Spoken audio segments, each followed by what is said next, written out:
What's up guys, welcome back to Misfits News. I'm your host Baer. I'm gonna be real, the first story that we're gonna talk about is something that I thought about but I didn't expect to actually happen. Armz Korleone won his fight against Minicon, but he got his boxing license suspended, which doesn't make sense right off the bat. After the fight, Armz had to go back to his corner and he was hooked up to an oxygen tank in the ring. However, that effect that Armz was feeling is very common for fighters after their fights. However, Armz is not built like a normal boxer. He's a bodybuilder, which means all the muscle that's in his body needs oxygen. And after fighting 4 3-minute rounds, he was completely oxygen depleted. It was a bit of a scary situation for a lot of people, including Derek Chisora. He's exhausted. He's just tired. He's exhausted. No, he had a mini stroke. I know mini stroke when I see it. They need to keep the oxygen. Hey mate, keep the oxygen on, mate. Yeah, keep it on. Don't tell me no. Put it on.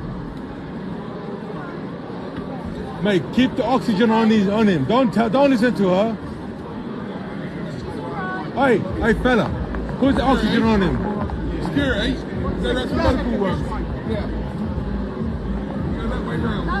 Yeah, keep that. However, I went to go check on him after and he was completely fine. The PBA put out 2 tweets regarding this matter saying, the PBA have suspended Armz Korleone's boxer license until further notice, and a fan asked why. So they responded with, medical reasons subject to the clearance from the PBA medical officer. I don't think his suspension will last too long, maybe a few months, but we'll definitely see him back in the ring soon. On to the next story. Joe Weller versus Bazinga. Joe Weller went into the ring during Misfits 11 and called out Bazinga on stage. Listen, it's time to make YouTube boxing again. Let's make this happen.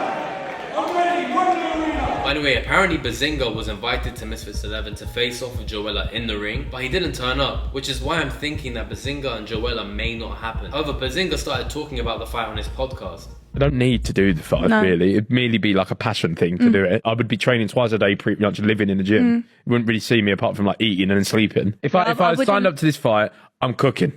Yeah. Yeah, I'm cooking. I think you should. And I think I kind of like the fact that it's in February. When it March, would March, yeah. But who knows, man? We got to see, because I see a lot of people, like, in my opinion, it's a pay-per-view card. Because think about it, if JJ's not fighting in the next year or so, DAZN are missing out on 3 pay-per-views a year or whatever. Yeah. UK YouTube-wise, filling an arena, me and Joe will do it. And he posted this to Twitter just after Joe Weller called him out. I don't want to get too excited because obviously there's a lot of things that make or break a fight, but this is the fight that we need, man. Mams, please make it happen. Anyway, on to the next story. KSI's appeal update. The PBA have been keeping us on our toes for over a month and they finally announced something. They tweeted out saying, I'm not even gonna read that. They just said wait 2 more weeks. Bro, I don't understand, they already had the hearing. After Alexia Grace's appeal, the decision came back within an hour. I don't know why this should take longer than that, unless the board is so split on the matter that it could go either way. So this could be some good news for KSI. Anyway, on to the last story. Bryce will put out some pad work recently and he's looking quite sharp.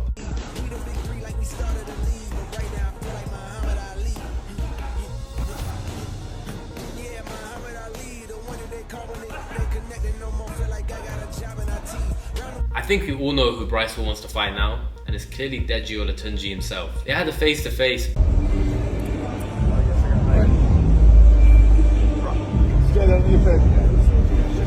But Deji being Deji, he just started smiling at the end. But let's not rule out that fight because things could change quickly in the influencer boxing scene. Anyway, that's all we have time for here today. Make sure to like and subscribe. I've been Baer. Peace.